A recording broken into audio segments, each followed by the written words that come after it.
think it Okay. might be a dog guy. Well, me too. Let's just try this and see what happens. It looks like it's recording. It looks like it's recording. We don't, You don't know. first time for everything. It made the noise. I think it's Okay. Oh, I didn't hear the noise, so that's good. I'm glad there was a noise. Okay. We're going to talk about imaginary numbers today. Okay. So we've been dealing with real numbers all our lives. And now, welcome to imaginary numbers. So they're another type of number that exists, and they're kind of their own number island. So there's no overlap between real and imaginary, like you're real or you're imaginary. You can't somehow live in both worlds. So, the imaginary number I is defined as the square root of -1. So have you ever gone through problems where there was a square root and it was negative and we just said no solution? Yeah. Right? Okay. So we have reached the point where we're no longer going to say no solution. There is a solution. It just means we live in the world of imaginary numbers. Now, in terms of I, there are two other I's that I need you to be familiar with. Okay? I squared is another one. If you square the square root, do you agree like a square and a square root kind of counteract each other? Yeah. So you would just be left with -1. So I need you to know that I squared is -1. So whether that's a memorization piece for you or whether you think about it as like, oh, if I just square root this, that's how we got there. The last one that I need you to know is I to the 4th. I to the 4th would be if I squared this one. So basically we're thinking about squaring things all the way down. If I square -1, that'd be -1 times another -1. What is -1 times -1? 1. And then we get this pattern that repeats. So then if I go to I to the 5th, we're back here. I to the 6th, we're back here. I to the 8th, we're back here. So it has this kind of repetitive pattern to it. All right, so let's start thinking about some square roots, but with negatives. If I take the square root of -16, hi, I'm sorry, we don't have any today. okay. If I take the square root of -16, first of all, let's pretend the negative isn't there. If I said, what's the square root of 16, what would you tell me? 4. But because it's negative, we also get an I. That's the only difference. 4i. So it's going to be 4I. Oh, the square root. Because we're square rooting. Now, if you have a fancy schmancy calculator, you can actually switch the mode and you can get it to find these values. So watch what happens if I try to take the square root of -16 right now. It's going to say error and it's going to say non-real numbers. We already knew that, right? Like we're in this imaginary numbers unit. If I go to my mode and I go down here and there's a button that says A plus BI that you can't see because of the glare right there. And then if I try it again, I try taking the square root of -16 again, it's going to tell me 4I. So there is a way to get your calculator to be able to do these. Wait, how'd you just do that? Wow. There's a mode button we've got to switch over so that imaginaries are A-okay. Okay, next one. Square root of -100. So what would the square root of 100 be? 10. But because it's negative, we also get I. Okay. Now, here's the next thing we need to talk about. We need to talk about our list of perfect squares again, because do you see how things that are coming up aren't perfect squares? Like look at 50. Is that a perfect square? No. Is 8 a perfect square? No. So we're going to come across things that are not perfect squares, and we're going to have to deal with those. So I want to make our list again, because we're going to talk about how to simplify these. And this is probably the trickiest part of this whole unit, is dealing with things that aren't perfect squares. All right, so 1 squared is 1, yeah? 2 squared, 4, 9, 16, 25, 36, 49, 8 squared is 64, 9 squared is 81, 10 squared is 100. And I'm not going to go anything beyond that. I could just write them all. 121. Okay, now, yeah, okay. Let's go 121 and then 144. Those are perfect squares as well. Okay. Is 50 on this list? No. Is there a number that divides evenly into 50 that's on this magic list? What divides evenly in? Okay, so watch what I'm going to do. I'm going to break this 50 apart. I call it breaking it apart into bite-sized pieces. So think about when you were a little kid. Mom would cut up your food, right, into these little bite-sized pieces so you wouldn't choke. Same idea here. All right, first of all, I'm going to break it into a -1 because this is negative. So we need a -1. Then, Demias told me that 25 divides in there evenly. We agree with that, right? So I'm going to rewrite this as 25 times 2. So take a look, step back and take a look at that for a minute. Is -1 times 25 times 2, does that get me back to -50? It does? Do we agree? Yes. Okay. Now, let's go piece by piece. Actually, I don't like this light. I feel like it's, oh, I like that better. Okay. Hold on. Let's go piece by piece. First of all, what do we know the square root of -1 is by definition? What did we just say it was? What letter? I. So I'm going to put an I here. So this is our new piece of information. That -1 became an I. What do we know the square root of 25 is? 5. I'm going to put the 5 in front because usually when we have a number and a letter, we put the number in front. So this 5 came from here. Boop. Now, is 2 a perfect square? Can I take the square root of that and have it be something nice? If you're not sure, you can try it, right? Like let's try it. Ooh. Is that nice? Does that look awful? Looks awful, right? So the 2 lives on underneath. So this is going to break into 3 pieces every time. We're going to break into a nice number out front, an I, and then we're going to have something left underneath that wouldn't be a nice perfect square. So it's going to be 3 pieces every single time. Okay? So let's break the next one apart into 3 pieces as well. So again, we need a -1. And then I want you to pick a number off this list that divides into 8. What number is going to work? What number divides into 8? 64. 64 does not divide into 8 evenly. 4. 8. Yes, 4. And then what's my last number? 4 times what would get me back? We got to get back to here. 2. Okay, so let's look at our bite-sized pieces. Would -1 times 4 times 2 get me back to -8? Yes. Yes. So we're good. Let's start simplifying.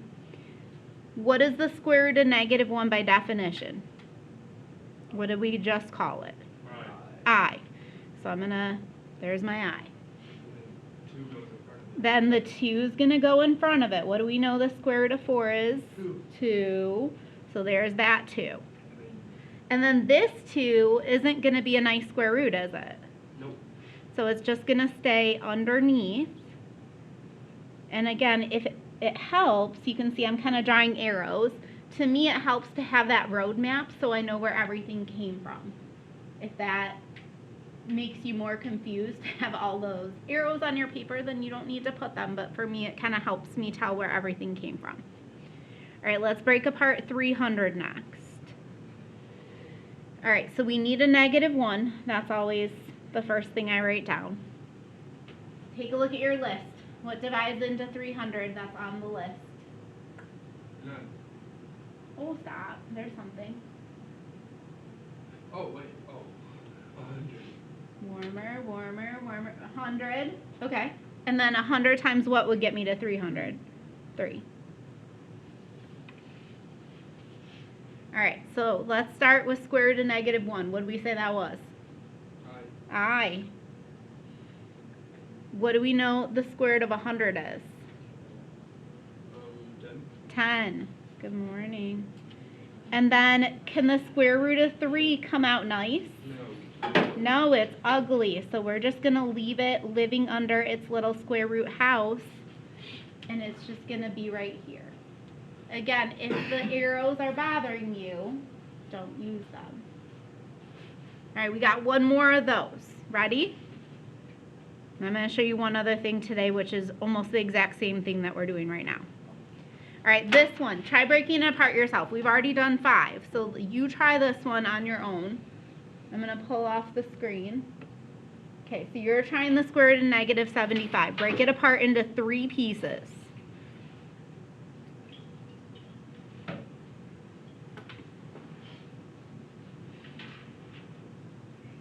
got the same tool. As what? Oh, never mind. I was going to say, I didn't get a repeat answer. I got kind of close. Right, yeah, it's close to one of our other answers, but it's not quite identical.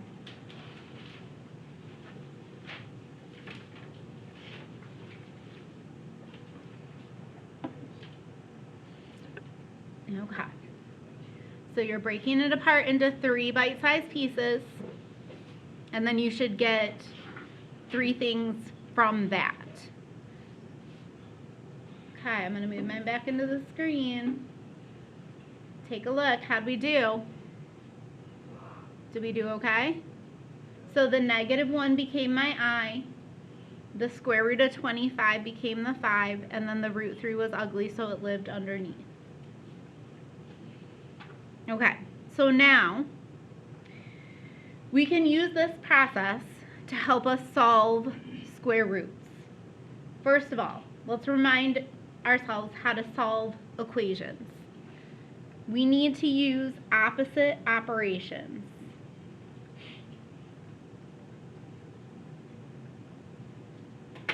What that means is if you have something being added and you want to solve it, you would subtract it. So we're going to use opposite operations to help us solve. You have to make sure you do the same thing to both sides. Do the same thing to both sides. What do I mean by that? If you have an equal sign, this would be one side. Yeah, go ahead, say it. I'll just say whatever you do on one side of Yep. the side, you have to do it on the other. Yep, so we could say this is side 1 and side 2. Whatever I do to side 1, I also have to do to side 2. So some new information now that we're dealing with stuff that's second degree. To undo a square, I'm going to call it undo. To undo a square, if something's being squared, right? If you have x squared and you want to undo a square, you need to square root.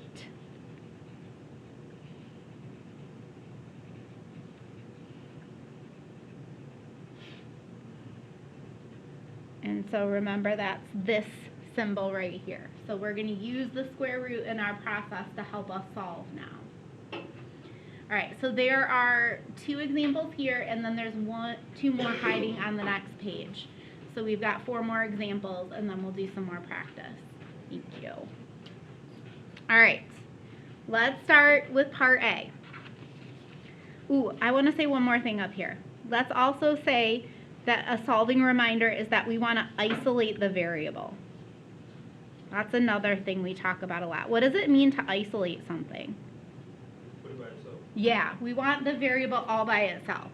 And to do that, that's why we're going to do the opposite operations.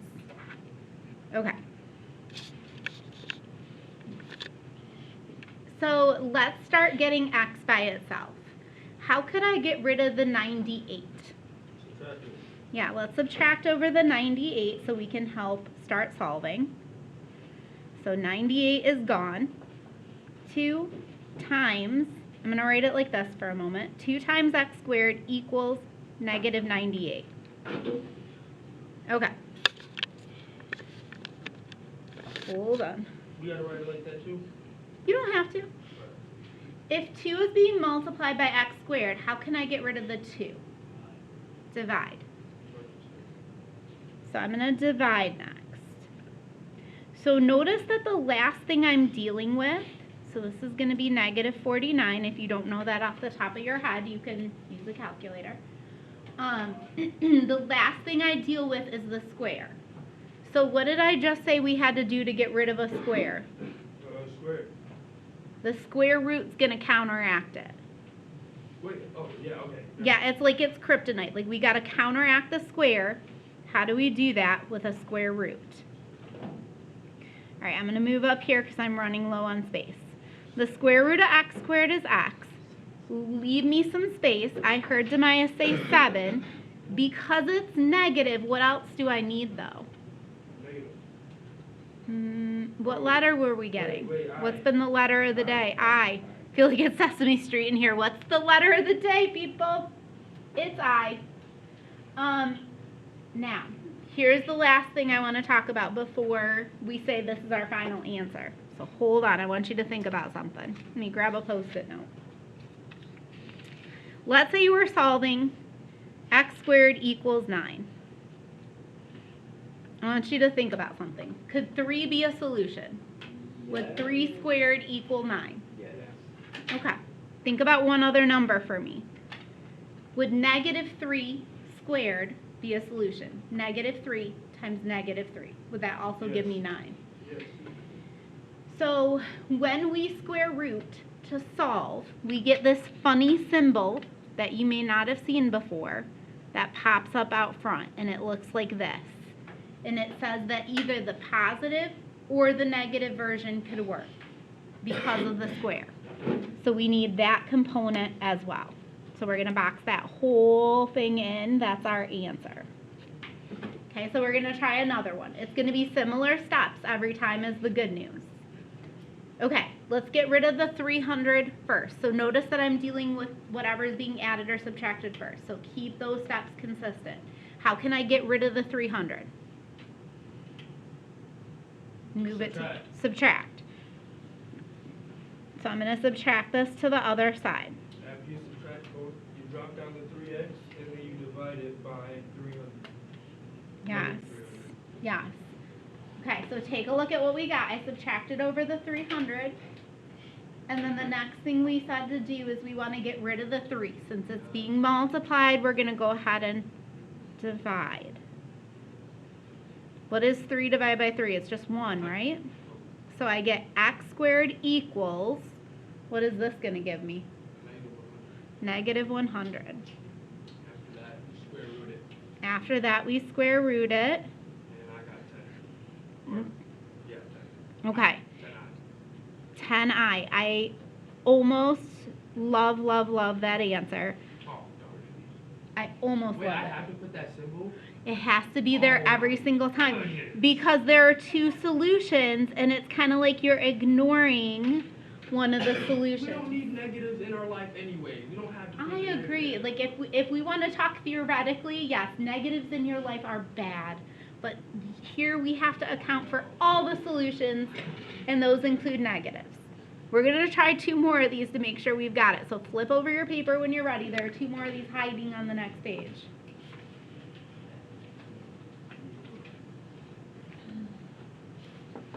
This is a lot for today, you guys.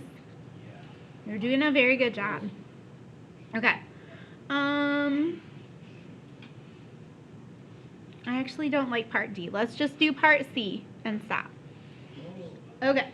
Oh, there's part C. I do want to do part C. Okay, how do I move the 72?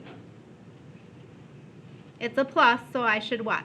Negative. Subtract 72. Oops. I don't know where that 3 came from. That's weird.